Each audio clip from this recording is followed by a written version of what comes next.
Ahoy, mateys! Welcome to Podcasts of the Caribbean, a podcast covering the world of Pirates of the Caribbean, from the theme parks to the movies and everything in between. My name is Justin Helmer, and I will be your host on this voyage through the Caribbean.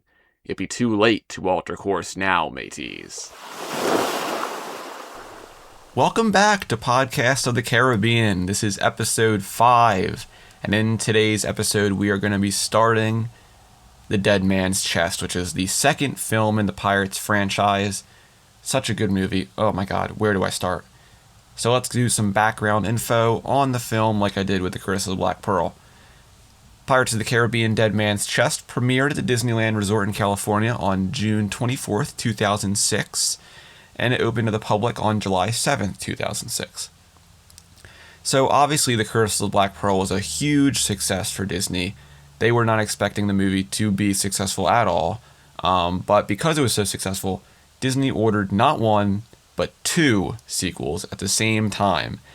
And if that wasn't hard enough to make a sequel, they had to film both of these sequels at the same time back to back, which is crazy. And honestly, I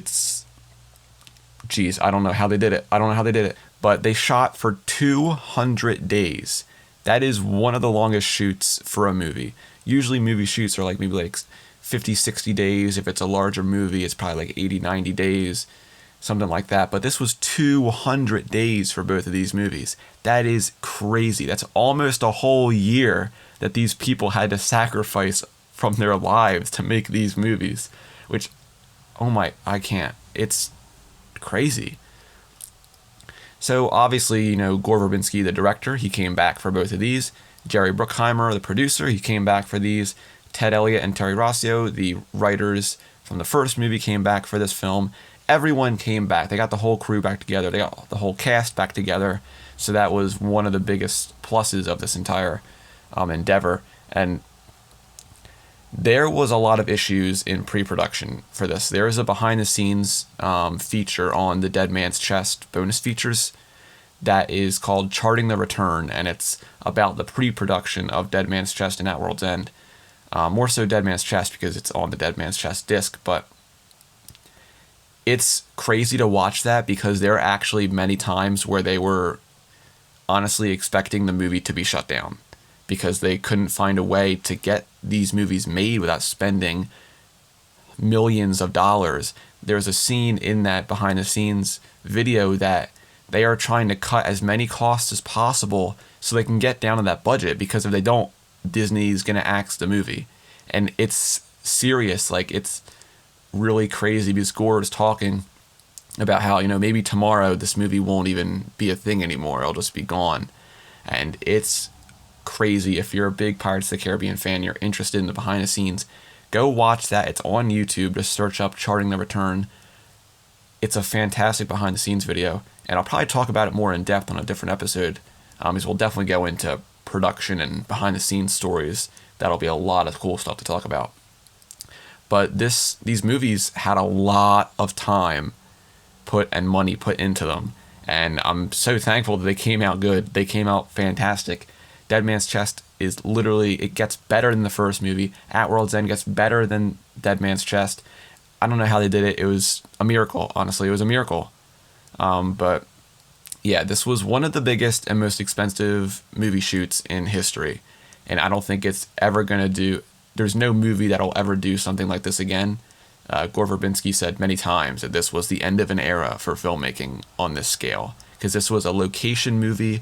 It was primarily shot on location in all these different islands in the Caribbean.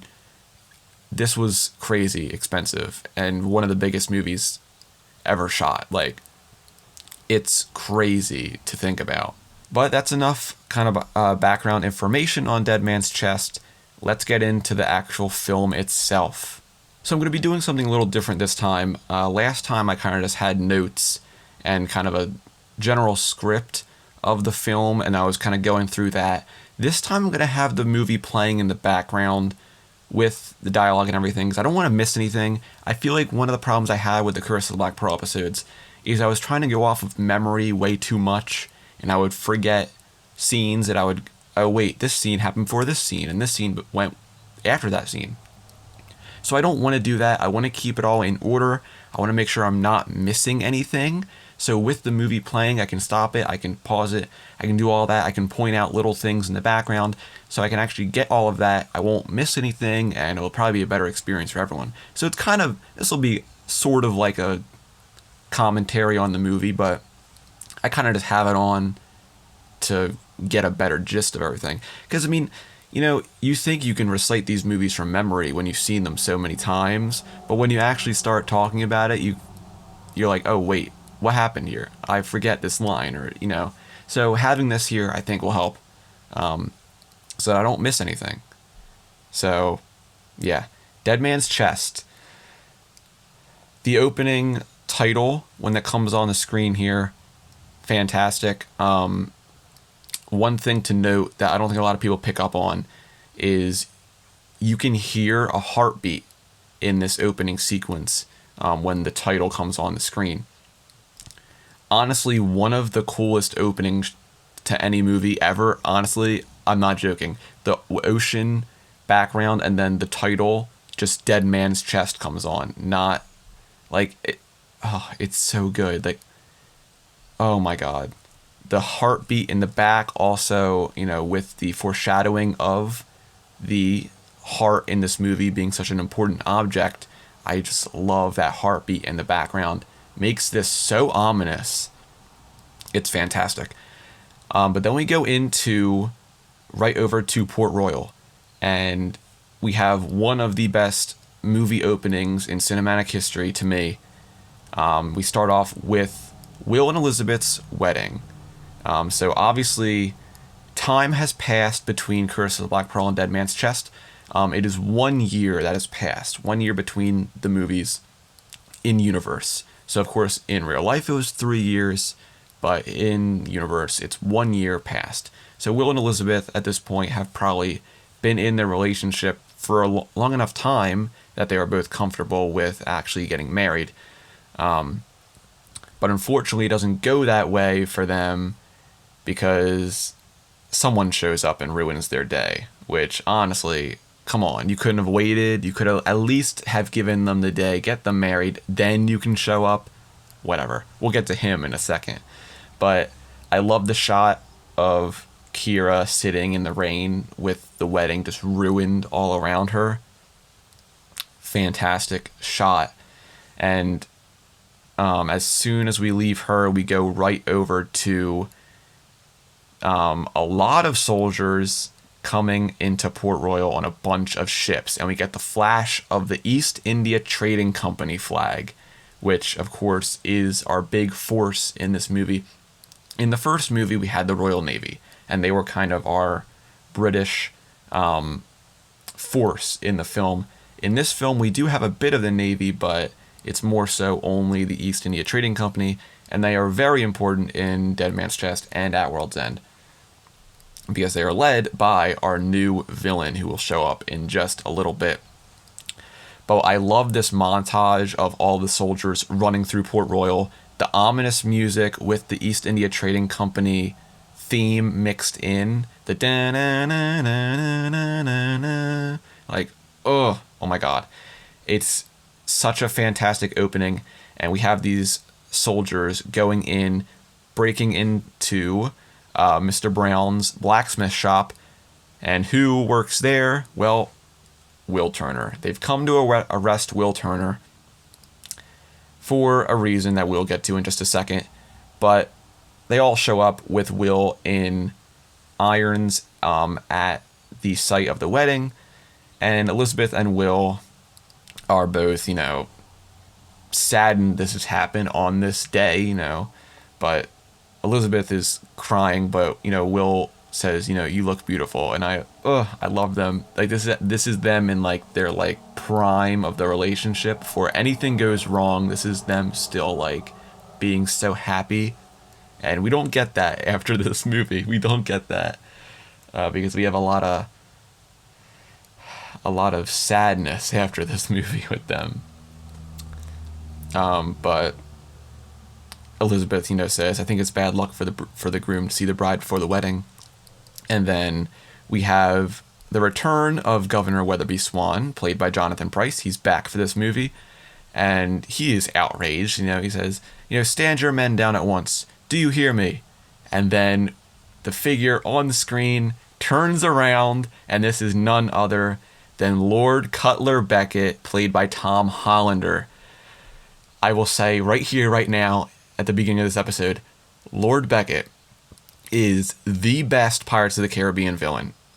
That is final. I'm not going to argue with anyone. Yes, Davy Jones is a cool villain, and we will get to him and how awesome he is. But there is something about Lord Beckett, there is something about Cutler Beckett that makes me like him so much. And that is because he is, maybe he doesn't see himself as evil, but he is evil. He is ruthless, he is cunning, he knows what he wants, and he knows how to get it. But with all of that, he is still calm, he is still collected. He never loses his composure. Never in these films. He never loses his composure. He's always calm and collected, and he knows what he wants. He is the perfect antithesis to Jack Sparrow. Of course, both these characters do know each other, and there is a lot of history between them, which we'll get to in a later episode when we detail one of the books. But Beckett here, he is ruthless, but he knows how to do what he wants, and he knows how to manipulate people, just like Jack. But Beckett has more of that evilness to him that Jack doesn't have. Jack still has those good traits, and he knows when he's probably doing something he shouldn't. Beckett is only in it for his own gain. He wants to rule the seas. He wants to have control of the seas.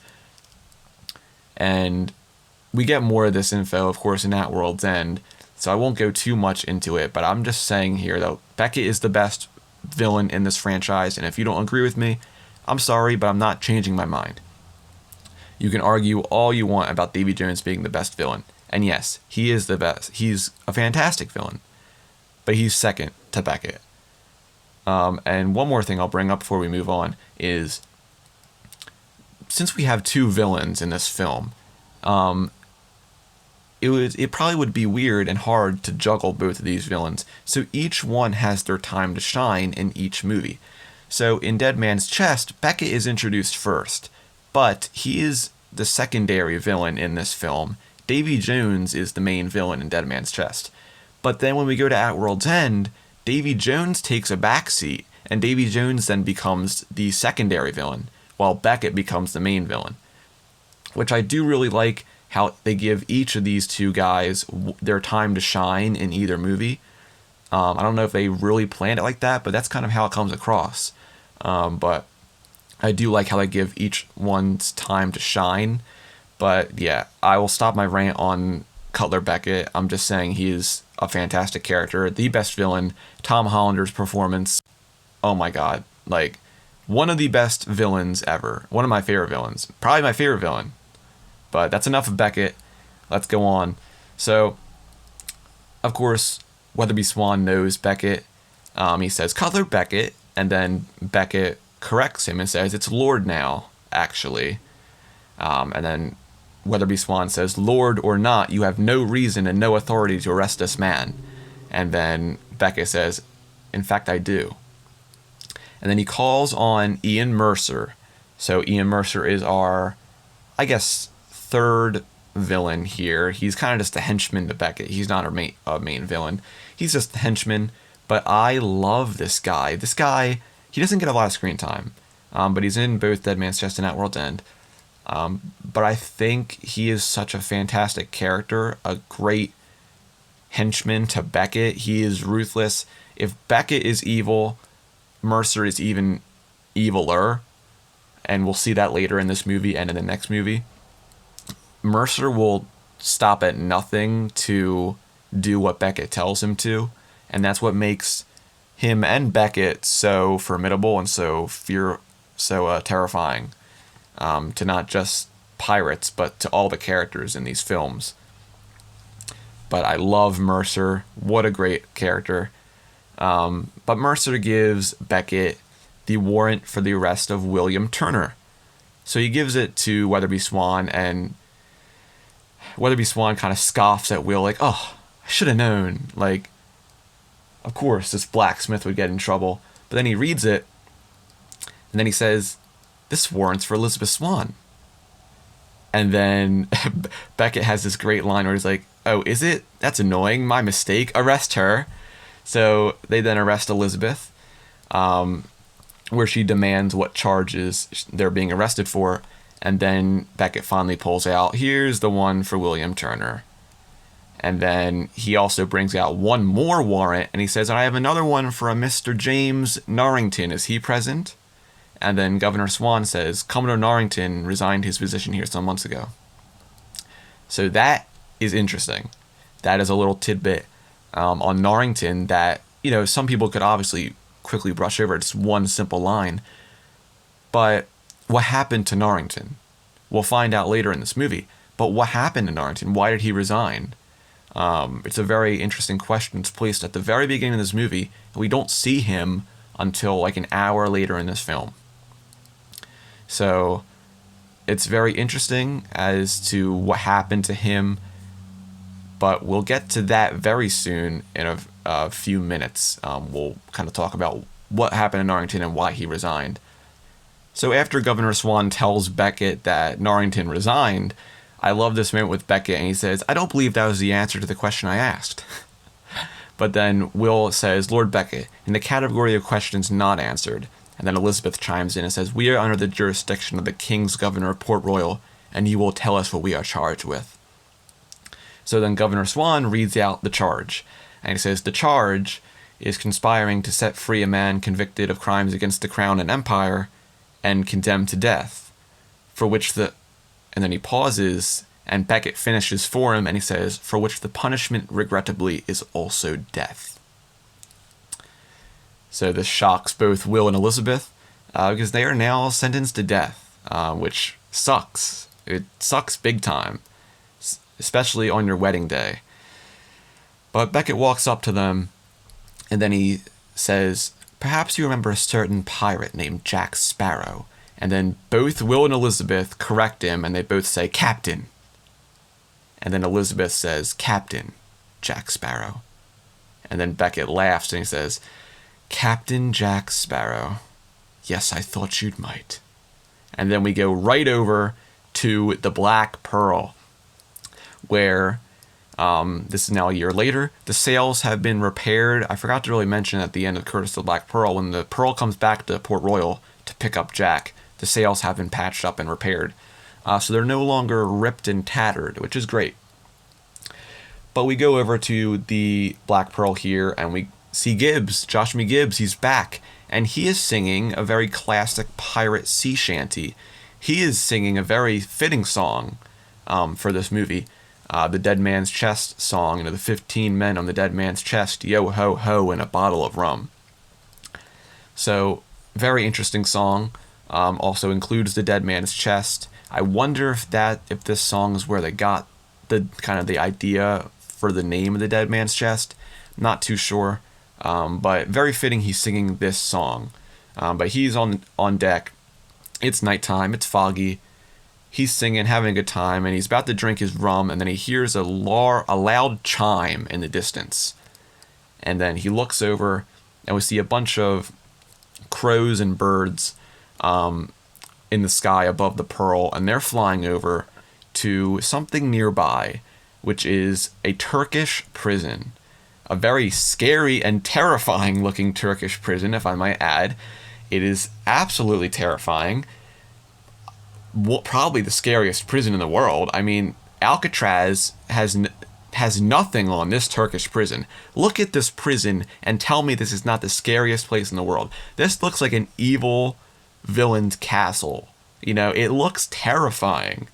We don't get a lot of this Turkish prison, but it's funny, in the video game adaptation for At World's End, which for some reason also includes Dead Man's Chest, I don't know, they actually have a level in the game with Jack in the Turkish prison, and he runs into some pretty interesting people in there, but we'll get to that on a different episode when we cover the games. But for now, we see this prison, and it is terrifying. It is absolutely terrifying. We have these guards leading a bunch of prisoners into the gate. And on the side of this pathway, there are a bunch of people in cages, in gibbets, which is terrifying. And a lot of them are dead or dying. And then we have this shot of this one man being pulled away through the doors, and he's screaming bloody murder. Like, this is terrifying, and this is... kids are supposed to watch this movie. Then right after that scene, we have this guy in the cage who gets his eye picked out by a crow, and they actually show the eye coming out of the socket in the movie. Like, the kids are traumatized forever by this scene. It's horrifying. But we have the guy screaming as he's pulled through the gates. They close them, and we see one last shot of that crow finishing off that guy. Poor man. But then we go down to the shore where there's a few guards who are throwing some coffins into the ocean. Bunch of dead people, unfortunately. But talk about an opening to a film. You know, first we have the wedding scene, which is fantastic, and Beckett's arrival. And then we have this terrifying opener to Where Is Jack Now? Terrifying. But we have these coffins being dumped into the water here. And the camera focuses on one of these coffins in particular. And we go over to a little while later where all the coffins are just in the calm sea. And a crow comes down and sits on one of the coffins. And it starts pecking the surface. And while it's doing that, a gunshot from the coffin blows the crow right off and kills it. And it drops right into the water. And then the source of that gunshot comes out of the coffin, and we see a pistol. And then you see the pistol kind of just turns around, and then he pulls the pistol back in, and out comes Captain Jack Sparrow. He's back. And he has escaped Turkish prison. Why was he in there? We'll see that in just a second. But another fantastic escape by Jack Sparrow. I mean, if there's one thing this guy can do well, it's escaping.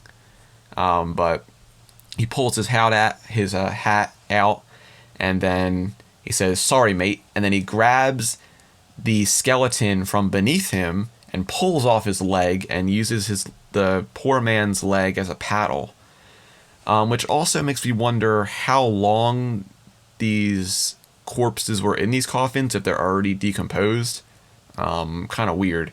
But anyway, Jack uses the guy's leg to start paddling back to the Black Pearl, and Gibbs helps him up onto the ship, and Jack throws the leg right into Gibbs' hand, and Gibbs says, "Not quite according to plan."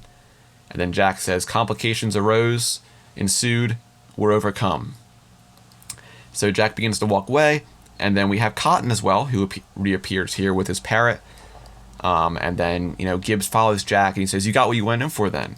And then Jack pulls out his prize of what he went in the prison for.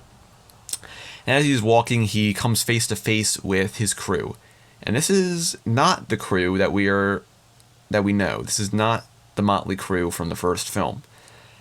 This is a bunch of new people, a bunch of new crew members. And there's the question begged here of who are these people and what happened to the original crew. We'll get to that in just a second. So Jack is faced with these crew members, and Gibbs says, "Captain, I think the crew, meeting me as well, were expecting something a bit more shiny." And then, Gibbs then says this very interesting line here, and it says, "Well, with the Isle de Muerta going pear-shaped, reclaimed by the sea with the treasure along with it." Which is very interesting, because that also kind of brings back, so after Curse of the Black Pearl, Jack and the Pearl went back to Isle de Muerta for the treasure, but the island sank beneath the ocean, which is very, very interesting. And it's a really cool plot point to kind of make the world just keep feeling like we do have is continuation from the first film. But it also is very interesting as to, the island going underwater. And this is also alluded to at the end of the first movie, in the end credit scene with Barbossa's corpse lying on the treasure and Jack the Monkey becoming cursed again. You can see in that scene the water has risen a good few feet from where it was earlier in the movie.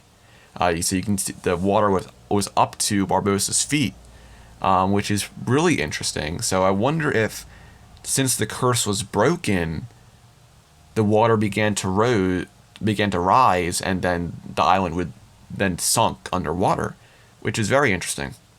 Because we don't see the water kind of rise until that end credit scene, which is after the curse was broken.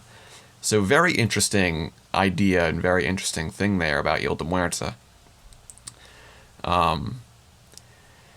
But the crew here also chimes in and says, and the Royal Navy chasing us all around the Atlantic. And the Hurricane, Marty chimes in. So, of course, Marty is back. So we have a few crew members. We have Gibbs, we have Cotton, and we have Marty. But who are these new crew members, and where is the crew, and where is Anna Maria? Where are they? Marty here mentions the Hurricane, which is kind of a throwaway line here. It's just kind of something else that's happened to us. But it comes back later when we see Norrington. So I'll talk about it a little bit here. Maybe I'll just talk about it in full here.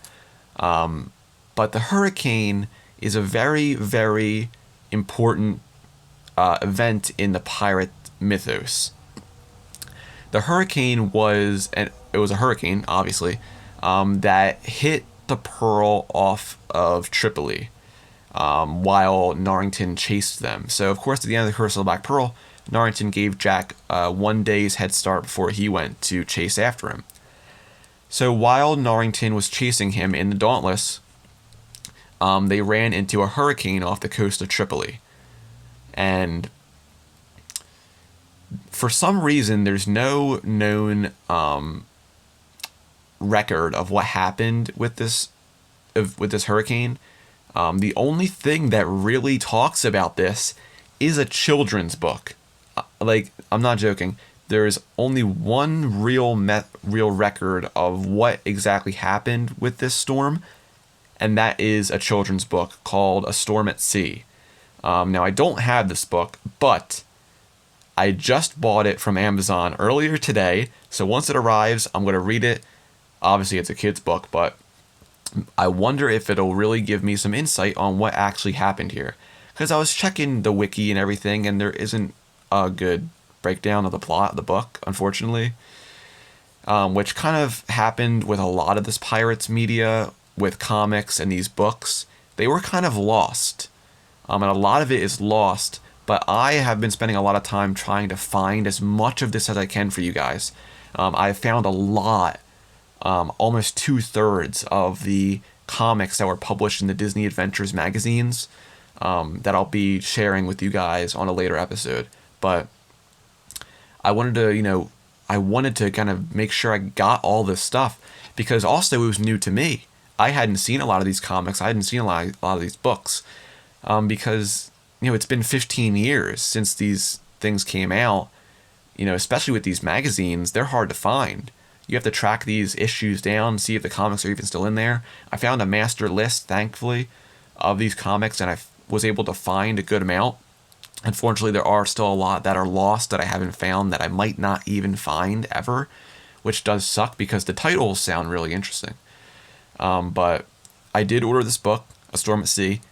When it does come, I will see if there's any interesting information, or if it's just going to be kind of just what I already know about this and what we already know. But back to the hurricane.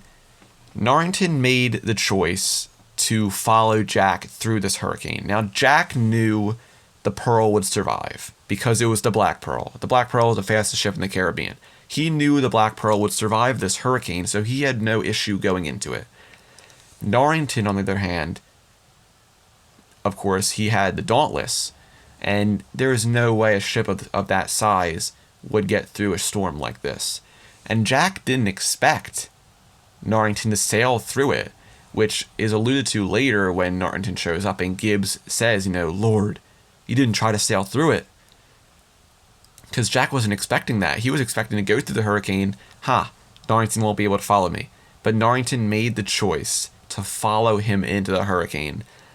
And that was a disastrous thing for Norrington to do, because what we find out is that the Dauntless was destroyed. Norrington lost his crew, and he survived somehow. Norrington survived. He made it back to Port Royal, and he resigned from the Navy, and he disappeared. So it's very interesting here how Norrington made that choice and it ruined his life. Of course, the Pearl made it out unscathed, or I guess unscathed. It lost a good amount of our motley crew from the first film. A lot of those kind of background pirates were lost in this hurricane. And there's also the question of what happened to Anna Maria here. She's not in this movie, but I did talk about it in the other episodes about Zoe Saldana did not want to come back for Dead Man's Chest because of her experience on the first film. If you want to have that full story, I think it's on episode 3. But I talk about it there. No ill will, thankfully, with her. They kind of patched things up. She and Jerry Bruckheimer patched things up, so there's no ill will. But it does suck that Anna Maria isn't here, which kind of begs the question: was she killed off then? There's no official confirmation about what happened to Anna Maria's character. We don't know if she was killed off or not. But she's just not here, so my personal headcanon is that she was also one of the pirates who passed away in the hurricane, unfortunately. So Anna Maria does pop up in the comics, which we'll get to, but unfortunately no more Anna Maria for us. But this hurricane is a pivotal moment in Jack's story and Norrington's story. So I wanted to make sure I brought you guys up to speed with this, because this is a very, very important event for both these characters. So, of course, the crew is, telling Jack they're kind of unhappy. And then Jack, says, is that how you're all feeling? That old Jack isn't serving your best interests as captain? And then we have a great moment with Cotton's parrot here where the parrot says, "Wah, walk the plank." And then Jack pulls out his pistol and says, "What did the bird say?" And then Moses, who is this pirate who is kind of the leader of these, well, that's not the leader, the more important pirate from this new group here. He says, "Do not blame the bird. Show us what is on that piece of cloth there." So then, right before Jack has the chance, Jack the monkey jumps down and frightens everyone. Jack tries to shoot his pistol, but it misfires. Nothing comes out. And then, of course, we see Jack the monkey is cursed. He's still under the curse because he took the medallion. And that's honestly how Jack the monkey stays. Jack the monkey stays cursed, pretty much, which is probably why he doesn't die. Probably why the monkey stays alive so long is that he can't die. Which, we see later on in these movies. Jack the monkey does some weird stuff that would honestly kill a normal creature. But since it's cursed, he can do anything. Jack the monkey can do anything because he's cursed. Fantastic character. He's invincible. He could stop everyone by himself, honestly. But Jack the monkey grabs the cloth from Jack, and Jack grabs one of the other pirates' guns and shoots Jack the monkey, who loses the piece of cloth, and Marty runs over and grabs it. And then Marty says, "It's a key." And then Jack says, "No, much more better." And then he grabs it from Marty and says, "It is a drawing of a key." Which, of course, is pretty funny. But we have here the first reveal of the drawing of the key to the dead man's chest. And this is really cool when you look at this actual cloth here. There's a lot of marks on it, tally marks. So I'm wondering what those mean. He, of course, found this in the prison, so it could be someone keeping track of their time in there. But it's just a nice little detail added on to here. But, of course, he shows the crew the key on the cloth, and then Jack says, gentlemen, do you know what keys do? And then Moses says, keys unlock things. And then Gibbs says, and whatever is inside, whatever this key unlocks, inside there's something valuable. So we're going after whatever this key unlocks. And then Jack says, no. And then it confuses everyone. And then Jack says, if we don't have the key, we can't open whatever we don't have that it unlocks. So what good is finding whatever need be unlocked, which we don't have, without first having found the key what unlocks it? And then Gibbs says, so we're going after this key. And then Jack looks at him and says, you're not making any sense at all. And then Gibbs is just utterly confused. I love it. And then Jack says, any more questions? And then Marty says, so do we have a heading? And then Jack says, heading. And he pulls out his compass. And then we have Jack's compass here, which is not working as it was before. It is continuously spinning, which potentially means that Jack doesn't know what he wants. So he says, set sail in a that way direction. And he just points in all different ways. And Gibbs is kind of confused, and Jack says, come on, get to it, you know the drill. And then Jack kind of walks away to his cabin. And then we have one more moment here with Gibbs and Marty, where Marty says, I've been noticed lately. The captain seems to be acting a bit strange. And then Gibbs says, setting sail without knowing his own heading? Something's got Jack vexed. And mark my words, what bodes ill for Jack Sparrow bodes ill for us all. So after that, we then go right back over to Port Royal, where Beckett is getting pretty comfortable. He's set up his office here, and we have a pretty brief glimpse into what's in here. We have this cartographer who is working on a map of the world in Beckett's office. And this guy works on this map throughout the whole movie. This guy is the unsung hero of this film, okay? Justice for this cartographer. I hope he's getting the pay that he deserves, because that map is fantastic. But anyway, some soldiers bring Will into Beckett's office here, and Beckett has him unshackled, and we have this great scene of Beckett bargaining with Will here. So Beckett begins and he says, the East India Trading Company has need of your services. And then he pours Will a drink and offers him it, but Will just stands there and just stares at Beckett, and then Beckett just lowers the glass back down. So Beckett then says, we wish for you to act as our agent in a business transaction with our mutual friend, Captain Sparrow. And then Will says, more acquaintance than friend, how do you know him? And then Beckett says, we've had dealings in the past. And then Beckett grabs the iron from the fireplace and picks it up, and we see it is a P on that iron there. And he says, and we've each left our mark on the other. And of course, with that P being on that stake there, this is of course referring to Jack's pirate brand on his wrist. So this is kind of going into their history together. Of course, this is how Jack was branded, with that P as a pirate on his arm. And we'll get further into Jack and Beckett's backstory later on, because it's very interesting, and it's honestly one of the highlights of the entire Pirates lore. It's these two characters. But Will is kind of like thinking about that, but then he says, what mark did he leave on you? And we don't get that answer in this movie, but we will get it later on, and I'll tell you when we get there and what that answer is. So Beckett then says, by your efforts, Jack Sparrow was set free. I would like you to go to him and recover a certain property in his possession. And then Will's like, recover? At the point of a sword?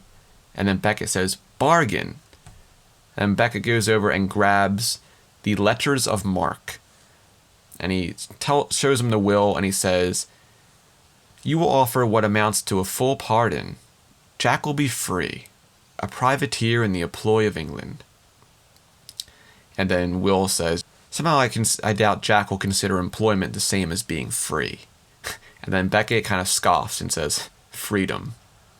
And he closes that, And then he walks outside and he says, Jack Sparrow is a dying breed. The world is shrinking. The blank edges of the map filled in. Jack must find his place in the new world or perish. And we have this fantastic shot of Port Royal here with, the East India Trading Company kind of changing Port Royal. They've kind of taken over, honestly. Governor Swann isn't really even in charge anymore, which we see later in the film. But, the East India Trading Company has taken over Port Royal. They're setting up their kind of home base here. But then, Beckett then says, not unlike you, Mr. Turner, you and your fiancée faced a hangman's noose. And then Will says, so you get Jack and the Black Pearl. And then Beckett's like, the Black Pearl? And then Will's like, yeah, the property in his possession that you value. And then Beckett's like, a ship? Hardly. The item in question is much smaller, more valuable. Something Sparrow keeps on his person at all times. A compass. And then Will's like, oh. And then Beckett's like, you know it. And then Beckett says, bring back that compass, or there's no deal. And then we go back over to Jack on the Black Pearl. He is in the captain's cabin. He's trying to find where he's going. He's on his map here with his tools, and his compass is still spinning. It has not stopped spinning, and he's kind of confused as to why. So Jack gives up. He's like, I'm getting nowhere with this. So he grabs a rum bottle, gets ready to drink, but he sees it's empty. And then, of course, we have the return of the line and says, why is the rum always gone? And then he gets up and gets his hat and coat, and then he begins to walk down to the cargo hold on the Black Pearl. So he goes out of the cabin and he goes down below decks. He sees all the crew members sleeping in their hammocks, and he says, as you were, gents.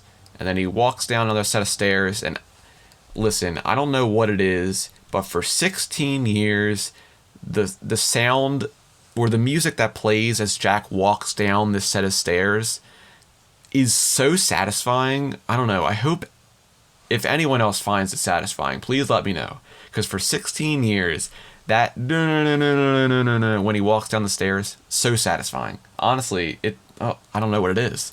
And for some reason, every time I walk down a set of stairs, that always plays in my head. Just further showing that Pirates of the Caribbean has the strongest grip on me. Every time I walk down a set of stairs, that sound plays in my head. Just like every time I walk in the rain or go out into the rain, the Maelstrom starts playing in my head. So I don't. It's just. Let me know if you agree. Please tell me I'm not crazy. Anyway, Jack goes down here, and he goes through. He gets into the cargo hold, and he's looking for bottles of rum. Unfortunately, there's not much left. But he sees one bottle, and he grabs it. Or before he grabs it, though, he sees some sea life in one of the ports for the bottles, which is kind of interesting. Then he sees that bottle. He grabs it. But then he sees it's filled with sand. So, unfortunately, no rum for Jack. But as he's done that, someone says, time's run out, Jack. And then he drops the bottle. Which I also like the idea here that Jack grabs that bottle with the sand, and it's kind of like an hourglass. And then we have that time's run out line. So I like how that, I don't know if that was kind of intentional, but that's kind of how I see it. How it's like kind of like an hourglass with the sand pouring out. Time's run out, just like the sand's running out. But Jack, of course, hears this voice, and he walks over to the corner, and he sees someone sitting down in the corner. And we are not sure who this is. This is a very mysterious person, not part of Jack's crew. How'd he get on the ship? We'll find out in a second. But Jack sees this person and he recognizes him. We don't know who he is, but Jack then says, Bootstrap? Bill Turner? And then everyone gasps, because this is finally when we're introduced to Will Turner's father, Bootstrap Bill Turner, played by Stellan Skarsgård, who, great actor. I love his performance as Bootstrap here. in both of these films. But this is a big moment. This is, we had all this stuff about Bootstrap, and him being so important in the first movie, and he didn't even show up. So, they were thinking, like, we have all this mention of Bootstrap. What if we do actually get to see him? So they brought him in, and of course, he is not looking too good, because we find out that he is on Davy Jones's crew. So we have this great scene between Bootstrap and Jack, and Bootstrap says, "You look good, Jack." And then Jack's freaked out. Jack is shocked, because Jack never thought he would see Bootstrap again. Of course, both of them were really good friends, and that is also established in some other books that we'll get to later on. But they were very good friends, and Jack thought of Bill Turner as a very good pirate, a very good man, a very good friend. So it kind of shocks Jack to see him look like this. But Jack then says, "Is this a dream?" And then Bootstrap says, "No." And then Jack says, "Thought not. If it were, there'd be rum." And then Bootstrap, of course, offers him some rum. And Jack tries to pry the bottle from Bootstrap's hand, and it's like crusted to his hand, which also, how long has the bottle been in his hand for it to do this? But then Jack pulls it out of his hand. They had this, yeah, I don't know how long that bottle's been in his hand. Potentially for a long time, if something like that happened. But Bootstrap then says, "You got the pearl back, I see." And then Jack says, "I had some help retrieving the pearl, by the way. Your son." And then Bootstrap, with the mention of Will, he says, "William. He ended up a pirate after all." Which, of course, kind of a sad moment, because that was the life Bootstrap didn't want for his son. But unfortunately, like father, like son. So kind of Will kind of became a pirate.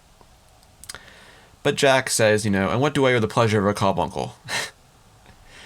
And then everything gets super serious, and Bootstrap says, "He sent me."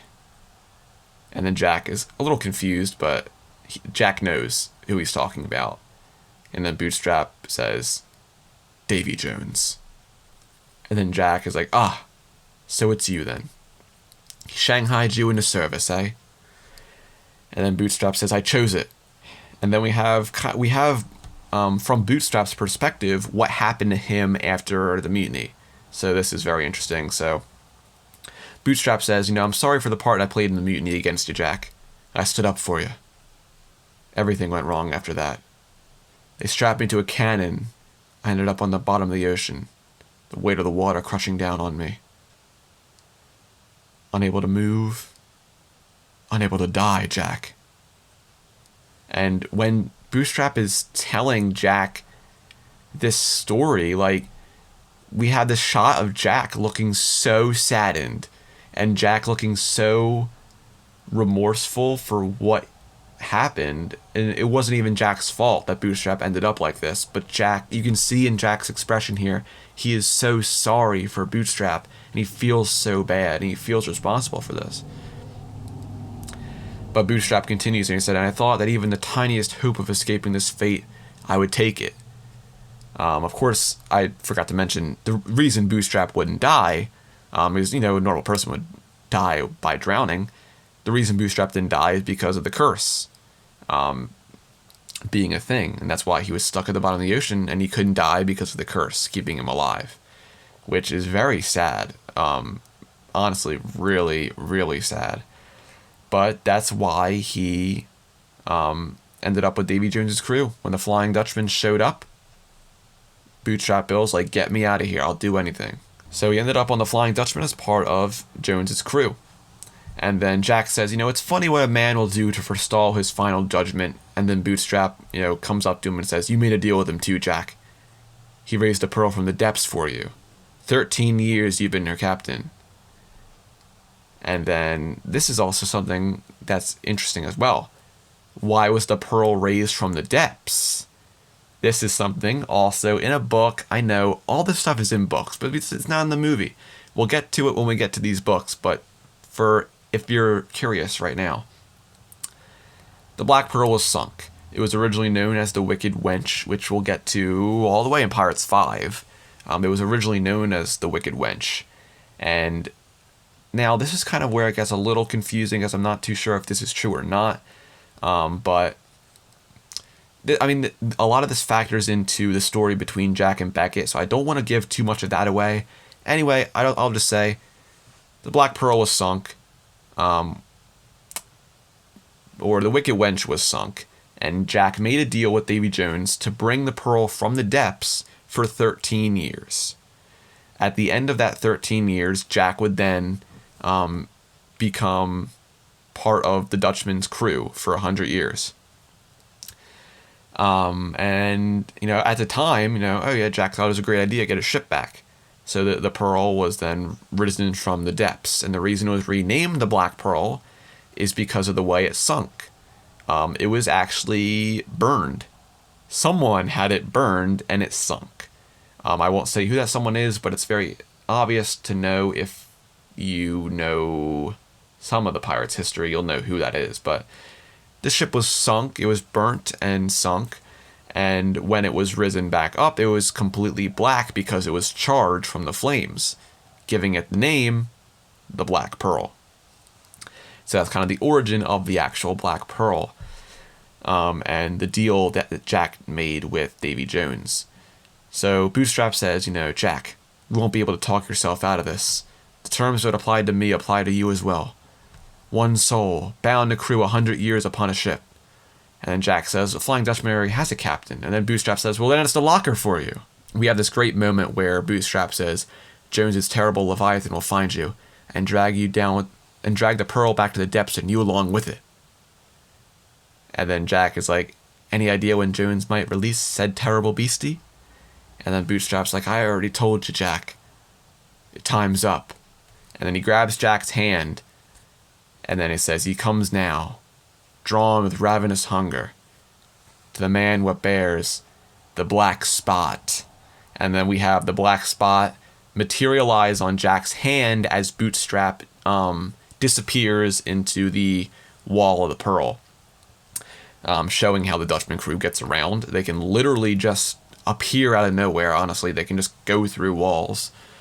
But this is another interesting thing they brought into this movie, is the black spot. The black spot is, a very kind of stereotypical thing from pirate lore and mythos.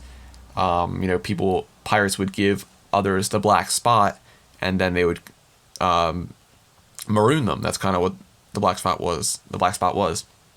And this is, in Treasure Island, kind of, the very original pirate story, where Long John Silver and his crew of pirates, then give Long John the black spot, because they don't want him as their captain anymore.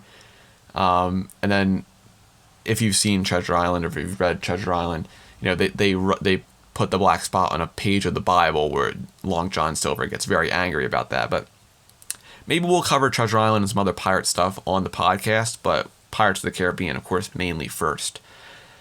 So, of course, they brought in the black spot to this movie, and they changed it up where it was on Jack's hand instead of a piece of paper given to him.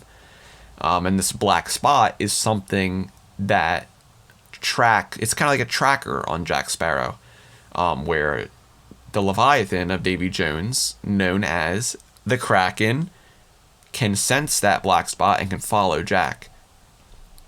So, of course, Jack is terrified, and he immediately runs up on deck screaming, waking his crew up. He says, on deck, all hands, on deck, scurry, I want movement. So he's waking everyone up. They're all rushing. They're like, what is going on?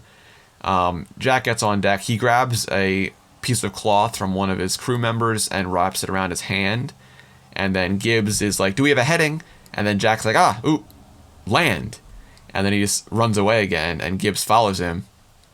And then we have this great moment where Jack is hiding behind the mast, and then Jack pops up and he's like, And then he's like, scares him and Gibbs.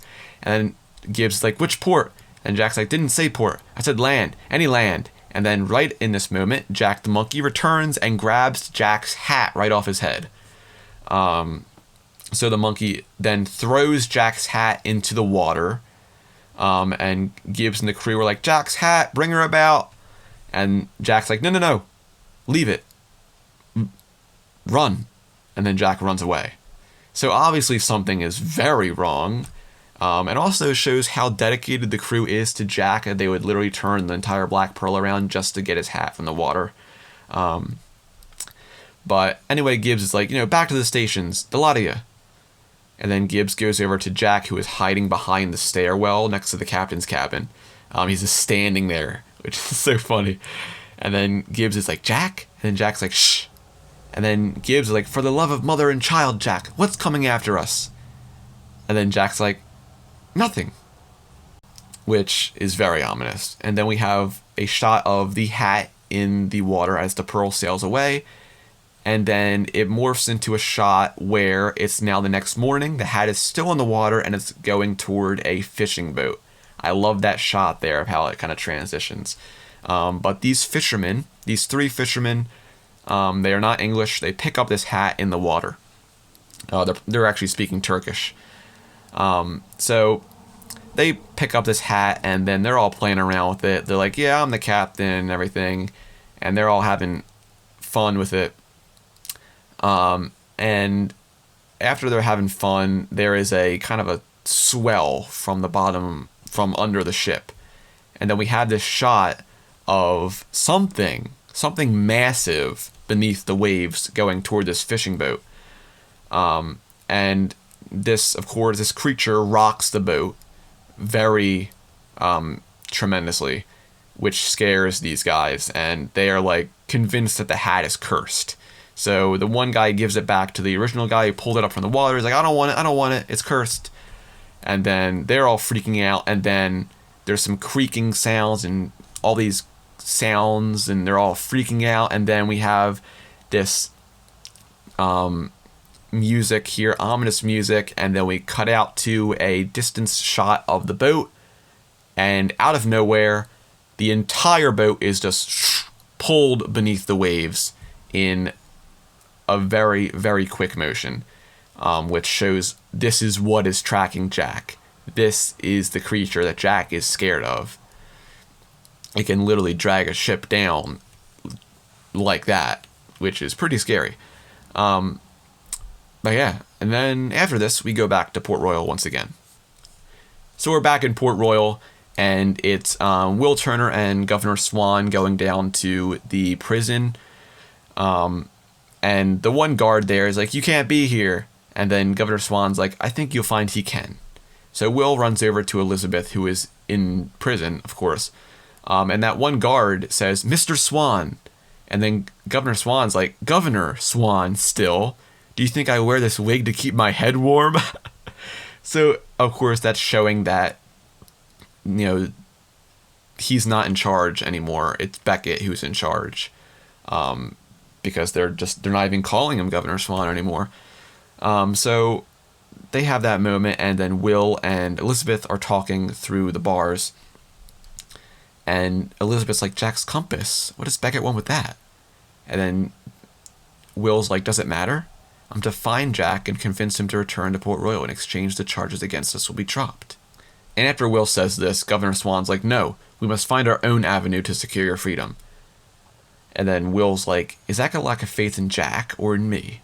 And then Governor Swann's like, that you would risk your life to save sparrows does not mean you'd do the same to anyone else. And then Governor Swann's like, now, where's that dog with the keys? And he goes to look for that dog. And while he does that, we have this very beautiful, cute scene of Will and Elizabeth here. Oh my God. I don't know why, but for some reason, every scene with Will and Elizabeth has the most amount of tension and hotness in it. I don't know. It's apparently Orlando Bloom and Keira Knightley. Every scene they're in together is leaking tension, hot tension. Ooh, man. Anyway, Elizabeth says, I have faith in you, both of you. So, of course, she believes in both Will and Jack. And, she asks Will, where will you find him? And then Will says, Tortuga. I'll start there, and I won't stop searching until I find him. And then I intend to return here, to marry you. And then Elizabeth says, properly. And then Will says, only if you still have me. And then we have this great line where Elizabeth's like, if it weren't for these bars, I'd have you already. And as soon as she says that, Governor Swann pulls the sconce off of the prison wall, which is a great callback to when Will pulled it off in the first movie. I love that. So that kind of breaks the mood. But he's annoyed. But, Elizabeth, he's like, I'll wait for you. And then we have one of the best lines in this franchise where Will gets really close to her through the bars, like so close, like he could like kiss her at that range. And then he whispers, keep a weather eye on the horizon. And then right like when they're like getting close to kiss, he walks away. And like, dude, come on, like this is, the people in charge, the guys, Ted Elliott and Terry Rossio, they wrote this scene, but they were not expecting the tension that Orlando and Kira would bring to this scene. But that's, of course, a very important line, not just in the franchise, but for Will himself, because this exact moment is paralleled in the next movie.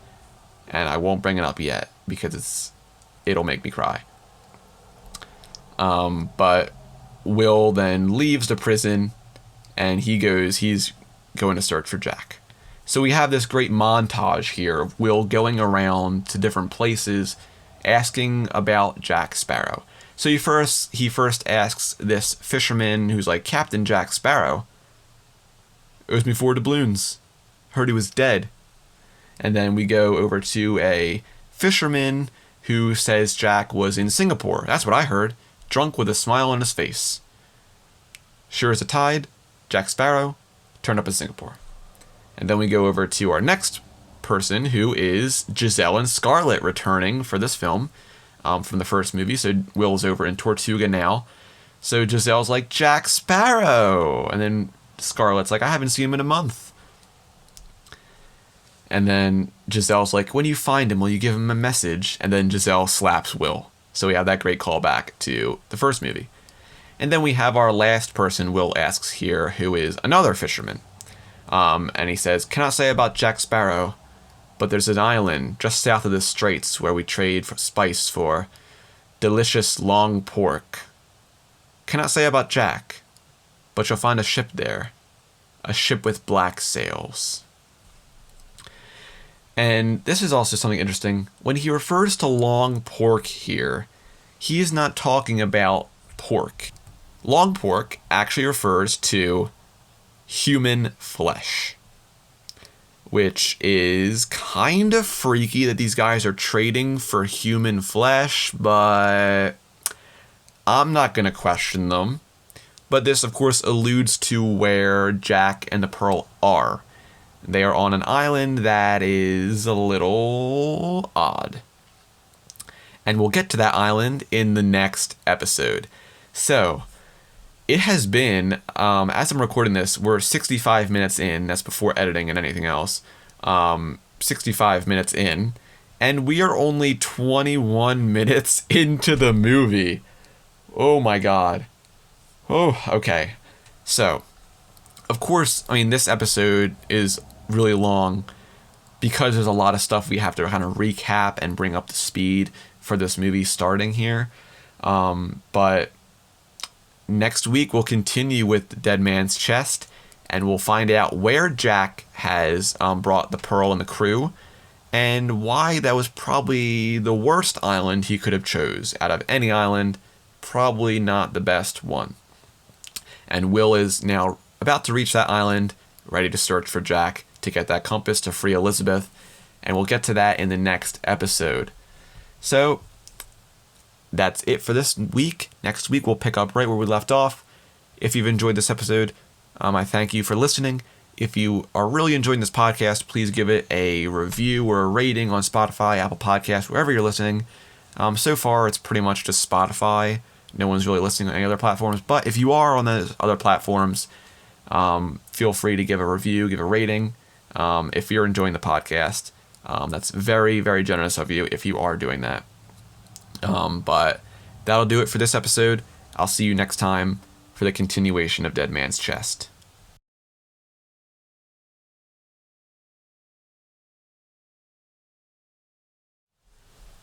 Podcast of the Caribbean is in no way affiliated with Disney. If you want to send me an email or a question, send it over to podcastofthecaribbean@gmail.com.